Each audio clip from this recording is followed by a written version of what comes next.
I'm Amber B. Shells, and I am the founder of Let Love Be Your Beam. And I have Dr. Vicki Coleman here, also known as the Anger Doctor. And I want to say hi. Hi, everyone. How are you? Comment below how everyone's doing. We also have Amanda West, who's going to be answering any questions for you guys, or if you have any comments. We really just want to open it up. Me and Dr. Coleman are going to discuss the topic of anger, self-concept, how we look at ourselves, the world, our perception. Dive a little bit deeper into that. So, Dr. Vicki, you call yourself the Anger Doctor. Will you tell me more about that? Yes, I am the Anger Doctor. That's my brand. And it came about a few years ago when I had a contract with the City of Las Vegas Municipal Court. I was working in their Alternative Sentencing and Education Division, or ASED. And the purpose of this particular division or department was to provide psychoeducational training to perpetrators. And in that program, rather than send them to jail, in that program, I taught domestic violence for male and female perpetrators, impulse control, anger management, the DUI school, and substance abuse. And it was a very interesting program because it allowed individuals to learn about themselves and learn better communication and conflict resolution skills. And during that time, I got a lot of requests, not just from the courts, but from Fortune 500 corporations, from colleges and universities, small businesses, not-for-profit organizations, to provide mandated anger management, and also from couples and families to provide mandated anger management. And I thought, well, why don't I become the Anger Doctor? And that's how I I came love about it. that title. I love it. So, being the Anger Doctor, can you tell me a little bit more about the origin behind anger and how it arises within us to then act on?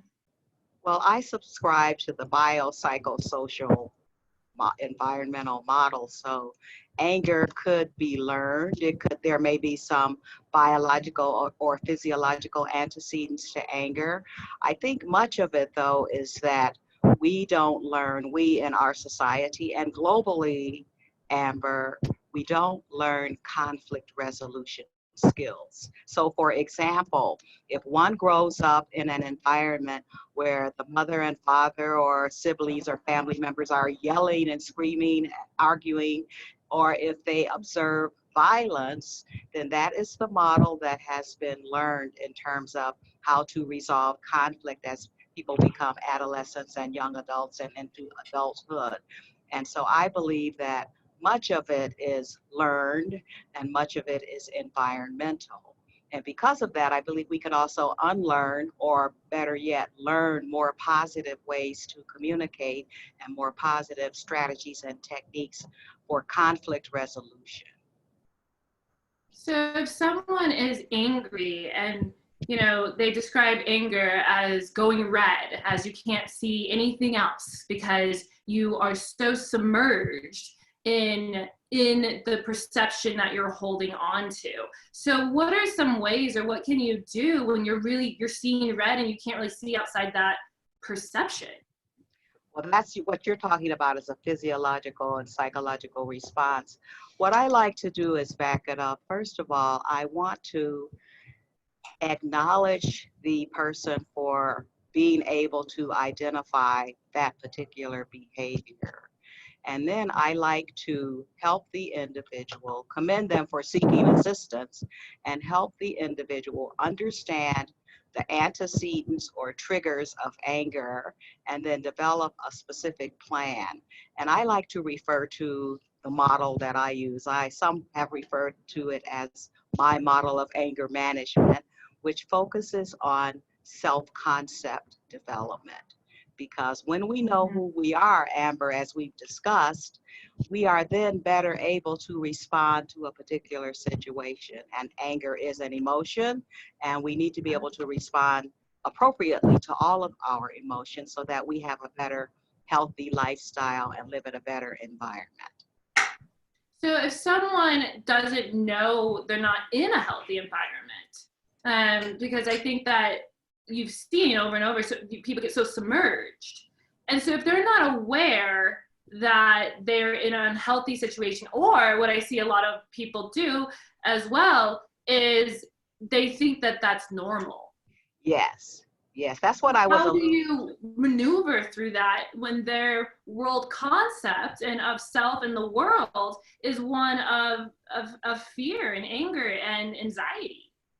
Well, this is where I like to complete a comprehensive assessment and evaluation of the individual and family background, because you're quite right that oftentimes people are not aware because that's what they're accustomed to, and they think that that behavior is appropriate because they haven't been exposed to anything else, either personally, professionally, educationally. And so for me, conducting a comprehensive assessment and evaluation, not only to help me, but to help the individual understand that a particular environment was not healthy for them.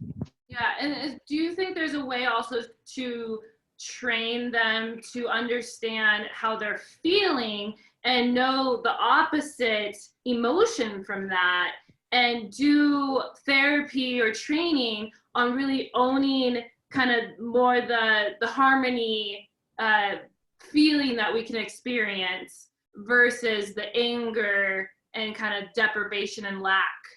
Is there a way Yes. that you can train people to kind of be more in their center that really can propel them to understand the world concept to be one of in harmony with oneself, in connection with oneself? Yes, and that's part of the comprehensive assessment and evaluation, to juxtapose the emotions, the positive and the not so positive. But more importantly, Amber, we have choices. Once we reach a certain point in our development, we have choices or options in terms of how we want to respond. So what I like to do after helping that individual or family or institution understand the sources or antecedents or triggers of anger, then I like to focus also on decision making, helping them understand that there are alternatives. And of course, depending on the alternatives, there can be serious implications for our decisions or behavior, all the way going up the rungs of the ladder with respect to violence. We want to try to prevent anyone from getting into a situation that would become more violent or that would cause some problems or cause them to interface with the criminal justice system. So yes, in answer to your question, in helping people understand who they are with respect to their self-concept, the antecedents of anger, hopefully we can train and retrain, build and enhance on their strengths. And the strengths that I like to identify are related to my 6 areas of self-concept, or these 6. I shouldn't say my, I didn't originally develop these 6 areas, but I have modified them into what I consider a model for anger management. Do you want to give us one of them? Well, what I'd like to do is initially state all 6 of them. And these Okay. 6 were developed by 2 psychologists, a Dr. Fitz and a Dr. Warren, who are the authors of the Tennessee Self-Concept Scale. And this scale is the most widely used self-assessment or self-esteem inventory globally. And what I've done is modify their model to direct it toward addressing anger and fear. And the 6 areas are: number 1, personal self-concept. The second is physical self-concept. The third is family self-concept. The fourth is social self-concept. The fifth is I call it social community self-concept. The fifth is academic work, financial self-concept. And the sixth and last would be moral, ethical, spiritual self-concept. Yeah. Now, what I like about this model is that I believe it encompasses everything in terms of who we are. By examining those 6 areas of self-concept and self-esteem, we should be able, anyone should be able to respond appropriately to the question, who am I? So who am I in terms of my personal, physical, family, social community, academic, work, financial, and moral, ethical, spiritual self? Yeah, and I think something that has helped me really own those concepts over the time was knowing that I'm always expanding and I'm always growing, and always that, like you were saying before, you have a choice. Yes. You have a choice to say to yourself in any action that we do, who am I? So am I operating as a person that I see to be like who I see empowered, or am I operating as a person that sees more fear or lack or a sense of deprivation?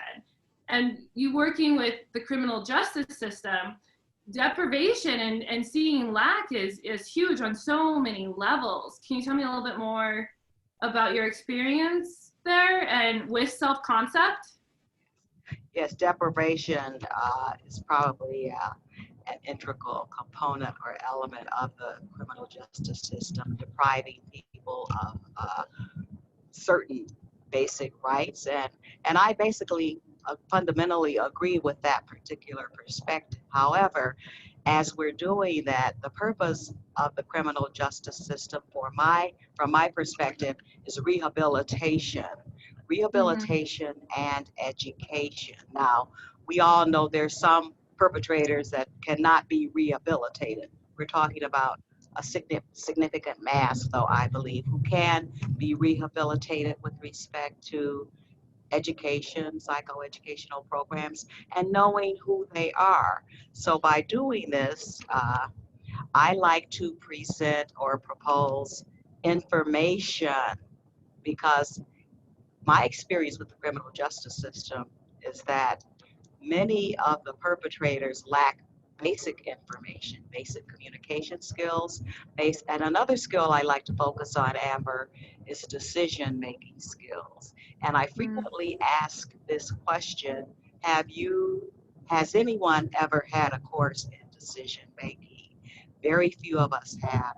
I never had a course in decision-making. However, we're expected to make literally hundreds of decisions each day. Now, of course, some might be considered minor, but decision making is like a fundamental premise of who we are and what we do with ourselves. We need to learn the decision making process.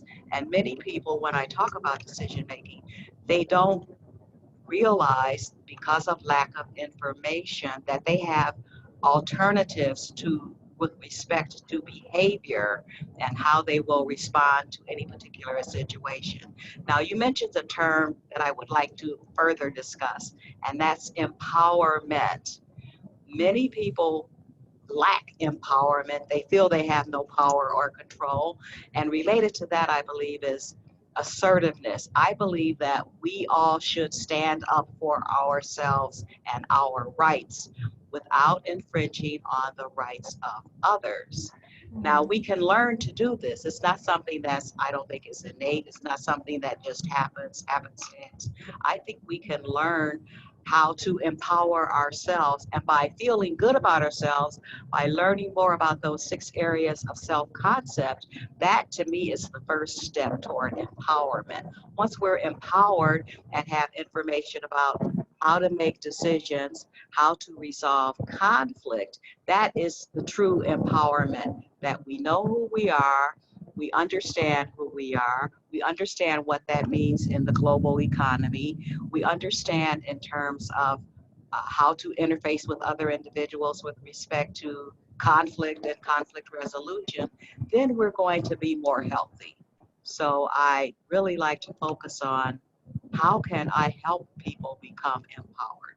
And I have found in my work, as I'm sure you have, that when people feel good about themselves, when they feel they have the skills all types of skills, specifically decision-making skills, communication skills, anger management skills, conflict resolution skills, then they do feel empowered and they're better Yeah. able to move forward with their lives and make more positive, satisfying, and appropriate decisions.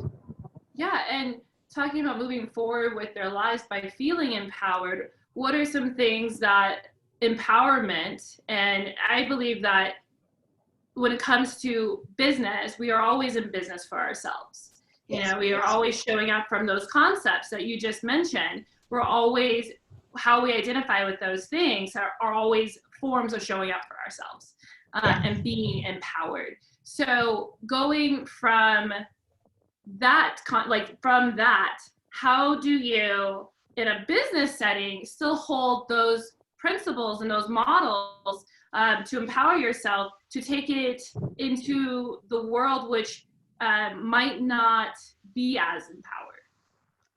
Well, I think first in a business setting, again, we have to know who we are. And then by knowing who we are, we are always selling ourselves. And that's part of the business model, to be able to sell yourself. But I think it's really important that as we sell ourselves, for example, people will present options to us. And, and oftentimes, especially as entrepreneurs, we believe that we must accept all of the options presented to us. And I don't believe that. I think there are times when we have to say no to different options and opportunities. And as we are in business, we need to, for example, examine the self-concept of the business. And you might say, well, how would I examine the self-concept of the business? Well, when was it founded? What is the mission?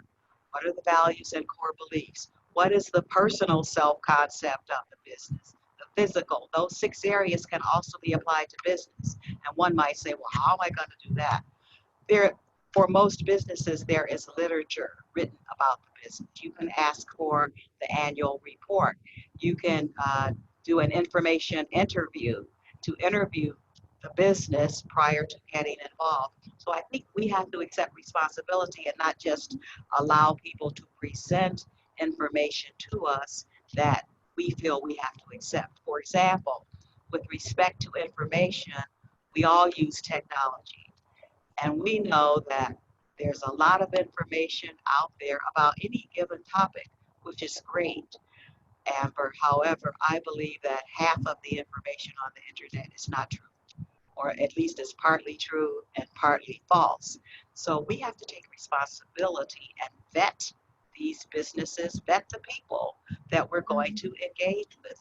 And I rely in my vetting individuals and businesses, I specifically want to look at the values, the core beliefs, and the worldview. Now, one might say, well, how can you discern the values of a business? Look at how they operate, look at what they do, look at reviews, talk to customers, former customers, look at testimonials. There are a lot of ways we can gather information about business. Yeah. I think we have to do Yeah. It's infinite these days. It keeps coming, it keeps pouring. One key thing I heard you say that I think is very powerful is responsibility. Yes. And it's really in my life and my journey, it's really about taking personal responsibility for every single piece of your life. You know, if you misspeak at a meeting or something like that, it's about realizing how we can also expand. And for me, my journey, personal responsibility has made me expand naturally. I'm so glad you mentioned that, Amber, because we, even in the 21st century, we hear people say, oh, it's not my fault, it's my parents abused me, or it's the society, or it's this or that. Well, there are always going to be issues and challenges. And by the way, there will always be conflict. However, we must accept personal responsibility. Are we just going to live our lives and allow things to happen without becoming directly involved in the lifelong process? Or are we going to learn about ourselves, learn about the people we are engaged with, acquire new skills. For example, I believe that we all must acquire new information and skills on a daily basis. Now, Yeah. people will tell me, oh, you're just saying that because you went to college and blah, blah, blah. No, we have to gather information and make decisions about the people that we engage with, the businesses, our community, the global economy. And that's part of becoming empowered, taking responsibility. People who are empowered do not blame others for what has happened. And we all know, no matter how good we are, bad things happen to good people. And so Yeah. are we going to wallow in it and say, oh, woe is me, I can't move forward because such and such and such a thing happened? Well, it's going to happen. It did happen. It's going to happen. And it will continue to happen. It's how I believe in life, and you've heard this, and I think you subscribe to the same principles. And some famous person said it, I can't remember. You may remember. It's not what happens to us, it's how we respond to it. And Yeah. part of that response, at least responding appropriately, is taking personal responsibility. Yeah. And then the swing, because I feel like some people might be out here with their pendulum swing, feeling uncomfortable inside themselves and what's happening around them. And Yeah. some people are more like here. So it's about making the gap smaller and smaller. And so you can come back to your center and then you're not reacting and more you're observing and trying to do the best as a leader and as a person that takes personal responsibility to make the right decisions for everyone involved. You mentioned a word that I'd like to discuss for a moment, and that's comfortable. And we have issues and challenges in our lives, and we make decisions, and then maybe we become comfortable. But the problem, I have coined a term called comfort in the discomfort. We have to move forward and not become so comfortable, because when we become comfortable, I believe we become stagnant. And then we take things for granted and we don't grow. So I think that personally, we should all be challenged to seek a level of discomfort, being uncomfortable, because those are the experiences that challenge us and allow us to grow, Amber, when we're more uncomfortable. When we're more uncomfortable, then we draw upon our inner strengths and the resources, internal and external resources that we have to utilize to get out of that discomfort.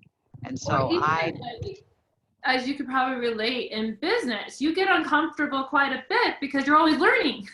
You're right, we're always always learning. learning. Yeah. So something that's helped me is to look at it as exciting, like exciting to kind of get over the mountain. And I'm like, yay! And then like there's a whole nother. Like I'm like, okay, time to claim another one. Yeah. And so it's looking at it as like, oh my god, I'm literally in the process of evolving right now. And yeah, I try to look at it as like, yay! Uh-huh. And sometimes, oh my god, but then like the oh my god is more like, oh yes, God, Yeah. than like, oh my god. Uh-huh. And so once again, it's going back to our outlook and how we see things and how we our personal self-concept of really owning who we are, like you were saying, so we can be able to walk internally in this feeling of expansion and that brings a lot of peace in my life. What about you and your experience? For you personally? Well, in terms of my experience, the times I have grown the most are when I've been in an uncomfortable situation or environment. And it is then that I kick into problem solving mode. In other words, and I don't even like to use the word problem, but we will use problem because things are problems. I like issues and challenges, but let's say issues, problems, and challenges. Then I have to ask myself, what do I need to do to get to the other side? First of all, what is the other side? I have to identify where I'm in this situation, where do I want to be? So what we're really talking about, Amber, are short and long-term goals. I'm here now. Where do I want to be in 1 to 2 years? Where do I want to be 5 to 10 years from now? What do I want in terms of those 6 areas of self-concept? What are my Yeah. values and core beliefs and worldview? Where am I now? What are my values right now? And by the way, values can shift or change, or we can modify them to meet Yeah. our needs or the environment. So where am I now? And where do I want to be? I'm in a challenging situation that I might refer to as a problem. How do I get past this problem or issue or challenge? Where do I want to be a year from now? I have this issue or challenge. So, what is my plan? That's another word I like to use with individuals. What is my plan? Because people come to me for help and they'll say, blah, blah, blah, this happened, I'm in this situation. All right, let's develop a plan. For example, let's use COVID-19, the stay at home order. People, a lot of people, and of course, we're not trying to tell people what to do, but we want people to think beyond this because at some point we will be out of it. So, and I'm sure you've seen this on Facebook. People are drinking, they're eating. The COVID-19 meme or joke is that people are gaining 19 pounds. They're Okay. eating more, they're drinking more, they're smoking, they're drugging. Now, Yeah. again, people can do what they want to do. However, when you get the notice to return to work, at least in my town in Las Vegas and probably throughout the United States, for example, many will have to be drug tested again. So, are we ready to return to work? We've Many people have gotten into some what I would refer to as pretty bad inappropriate habits, from the refrigerator to the bottle to the weed or the whatever, the heroin or meth. Yeah. Those things can be detrimental to moving forward and returning to work, returning to duty. So I Yeah. think that what I've tried to do is I like to use humor, a lot of humor in my work. And so I've tried to, Yeah, one of you my need posts, it. yeah, one of my posts says, please, I hope you don't need me before you go back to work, meaning I hope you don't need to have a substance abuse process or you'll be drug tested, or I hope you don't need a return to duty letter. Now, of course, if you need that, I can help you. However, I don't want a lot of people to have to be in that situation because, first of all, in some industries, you test positive, you're done. You're not going back to that job, and you may not Yeah. return to any job. So it's Yeah. very important. This goes back to the decision making that we're talking about here. What decisions are people making now during the COVID-19 stay at home order? What decisions, what are the implications of the decisions that we're making right now? And it amazes me when people say they're bored. How can you be bored? Take this time to learn about yourself. That's the minimum we should be doing. Take the time to learn about your kids. Take the time to learn about your kids. Help them with their homework if you can. Take the time to improve the relationships in your dysfunctional family. Talk to your Yeah. spouse, your partner, your kids, your extended family. So it amazes me when people post on Facebook that they're bored. And I'm thinking, I am more busy now than I I was know, right? before.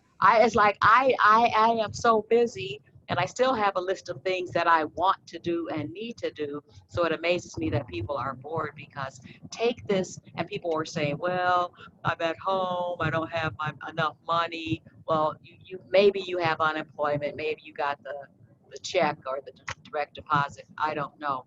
However, you can take this time. If you got money to buy liquor and weed and drugs, then take the time to focus on yourself, your Yeah. partner or spouse, your family, and then you can even extend that to the community. But let's just talk about at home now. Focus on yourself, your spouse, your kids, or your family. Work on that, and then by the time we get to the other side, everybody will be in a better place, and including the community, because what we're doing by focusing on ourselves, we're in a prevention mode to prevent so much conflict and discord. And another thing, you said duty, and it's we are here to serve one another. I mean, we're made from serving one another. And so our duty needs to start, like you said, at home, Starts at home. ourselves, and then spread from there, and really have the conversations that most families don't have, and they have to come to one of our offices to have. Yes, Have those conversations, get the help, and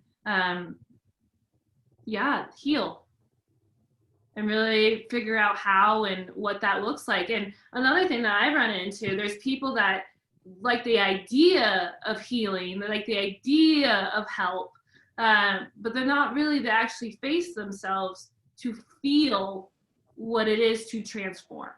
yes. They haven't been through that process, the transformative process. So, for example, oftentimes, and I'll use the extreme in a domestic violence situation. And by the way, domestic violence is not just physical. Domestic violence is psychological, emotional, mental, financial abuse, verbal abuse. That all falls under the rubric or definition of domestic violence. So oftentimes in that situation, I alluded to earlier, we find comfort in the discomfort because that's what people know, and then they don't know anything else. They don't know that they could feel better, Amber. And then when they come to people like us, though, then they realize they can feel better. But oftentimes, oftentimes I found they sabotage those new feelings because they're afraid. It's like, this feels good, but then it's probably not going to be long term, or it's probably not going to work out. So I think that we've got to identify these feelings, first of all, and then determine, now, do we want to continue with these feelings? Do we want to continue feeling that way, or do we want to change how we feel and change our perspective so that we can move forward? Yeah, do we want to make a choice? I feel like it all comes down to, do you want to make that choice? That's right, choice, and that's the decision-making process. Yes. Yeah. What do we? So if people wanted to get in touch with you, we have some links below if you want to get in touch with Dr. Vicki Coleman and explore anger, explore self-concept, explore yourselves, and taking yourself to next level by feeling empowered. Please click the link below, and we'll replay this, and there'll be more talks. Dr. Coleman, you've been on my social media for a while as well, and been a huge support. You've always like sent me positive vibes, and so like, yeah, girl, like, and empowered me. You know, you've always been there saying like, keep going. And I want to say thank you for that, because I keep going. Oh, you're welcome. And I want to thank you for your work, because oftentimes, and I see this on Facebook and in life, people can always find the negative. Oh, it's like, you did this right, but, and you know, when the but comes, you know it's downhill. We should be encouraging each other. We should support each other. We should help each other. And for example, you mentioned Facebook. When someone says something negative or inappropriate on my Facebook page, I block them permanently, because that's not necessary. We have enough negative feedback in our environment. We don't need people posting negative things about us. But I am just so proud of what you're doing, because you're helping people. And that's, as you know, Amber, that's not an easy task, because people, I'm sure you've had this experience, people will come and say, help me. And then I'll meet with the person one time, maybe two, And then I'll talk to them. I'll say, well, how's it going? You want to, oh, I can't come back because you didn't help me. And I think we only met 1 or 2 times, you know. I He want just my takes, help right now, and you that's have to do right. it, not me. Yes, Yeah. we've used technology. We want the instant help. I want to do everything. No, it's Monday, and I want to do everything, all the help, everything changed by Friday, or no later than the following Monday. And that's just one thing I try to do is help people understand. You came to me for help. How long did it take you to get to this point? Could have been years, or maybe it was just one event.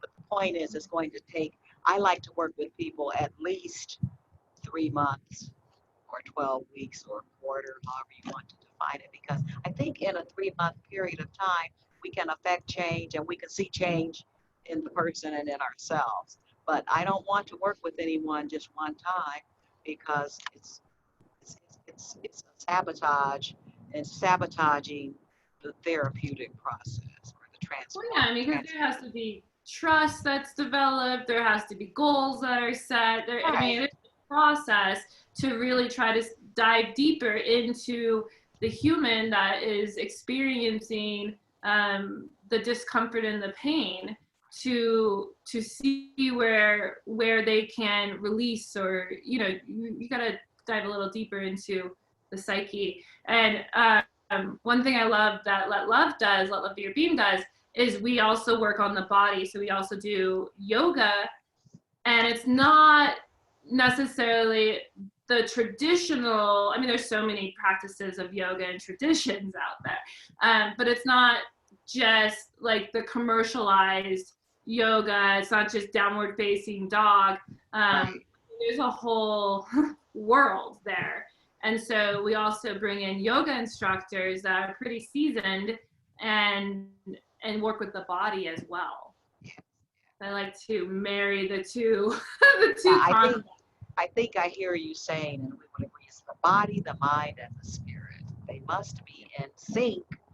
If anyone is off, then we're unhealthy. That's my perspective. It's got to be the body, the mind, and the spirit coming together. And it's really a daily challenge to have all 3 come together, because oftentimes one is not in sync, and that's maybe the one we focus on at that particular time. And of course, the body, mind, and spirit relate to those 6 areas of self-concept. So you Yeah. and I appreciate our work because we're trying to focus on bringing people those 3 areas in sync and the universe aligning and realigning itself. Yeah.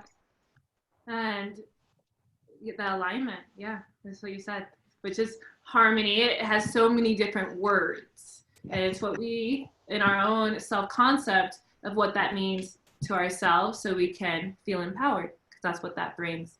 I do want to thank you. I also want to say, so you guys, we've mentioned so many different aspects of the self. We've mentioned how that relates to business, how that relates to your family life, how that relates to alcoholism, how that relates to the system. We've covered many different aspects of how this is so vital for us to understand and to be able to really walk in our own empowerment and support each other.